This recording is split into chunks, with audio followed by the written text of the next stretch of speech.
প্রধানমন্ত্রী তারেক রহমানের নির্দেশে মাত্র এক মাসের মধ্যেই রাজধানী থেকে সরিয়ে ফেলা হচ্ছে আন্তজেলা বাস টার্মিনাল। প্রথমেই সফল অ্যাকশন দেখা গেল গুলিস্তানের বাস টার্মিনালের ক্ষেত্রে। ইতোমধ্যে সব বাস বের করে টার্মিনাল ফাঁকা করে দেওয়া হয়েছে।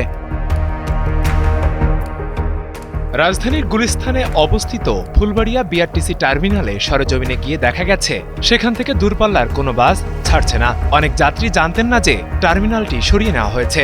যাত্রীরা টিকিট কেটে বসে আছেন। তাদেরকে বিভিন্ন যানবাহনে উঠিয়ে সায়দাবাদ কিংবা ধুলাইপাড় থেকে সংশ্লিষ্ট গাড়িতে তুলে দেওয়া হচ্ছে। এতে ভোগান্তিতে পড়েছে ঘরমুখ মানুষ। তবে অনেকেই সরকারের এই সিদ্ধান্তকে স্বাগত জানাচ্ছেন।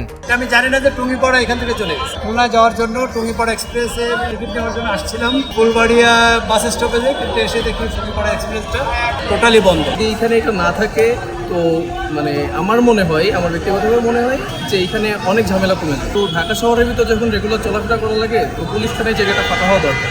হঠাৎ এমন সিদ্ধান্তে ক্ষোভ ও অসন্তোষ ছড়িয়েছে পরিবহন শ্রমিকদের মাঝে। বিপুল সংখ্যক শ্রমিক কর্মসংস্থান হারিয়ে বেকার হয়ে পড়বেন বলে আশঙ্কা করছেন তারা। অন্যদিকে যানজট নিরসনের প্রশ্নে পরিবহন শ্রমিকেরা দাবি করছেন দূরপাল্লার যানবাহন নয়, বরং রাজধানীর মূল সড়কে অটোরিকশার অবাধ চলাচলই তীব্র যানজটের প্রধান কারণ। যানজট হচ্ছে একমাত্র রিকশার কারণে।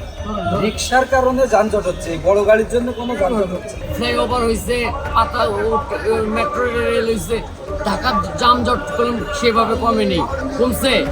ওই যেরকম ছিল যানজট এখনো সেরকমই আছে। আর সবথেকে বেশি ক্ষতি হলো আমাদের স্টাফদের, যে আমরা স্টাফরা এখন মন মতো কাজ করতে পারতেছি না। আমরা যদি কাজ না করতে পারি আমরা টাকা কোথায় পাবো?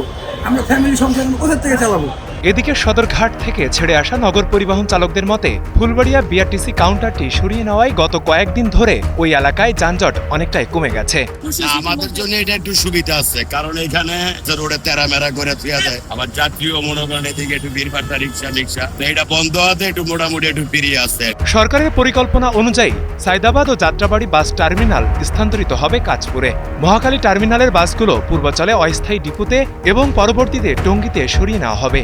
গাবতলী টার্মিনাল যাবে সাভারের হেমায়েতপুরে, আর ফুলবাড়িয়া গুলিস্তান বাস টার্মিনাল স্থানান্তরিত হবে কেরানীগঞ্জে। তবে এখন আপাতত সায়দাবাদ ও যাত্রাবাড়ি বাস টার্মিনালে স্থানান্তরিত করা হচ্ছে।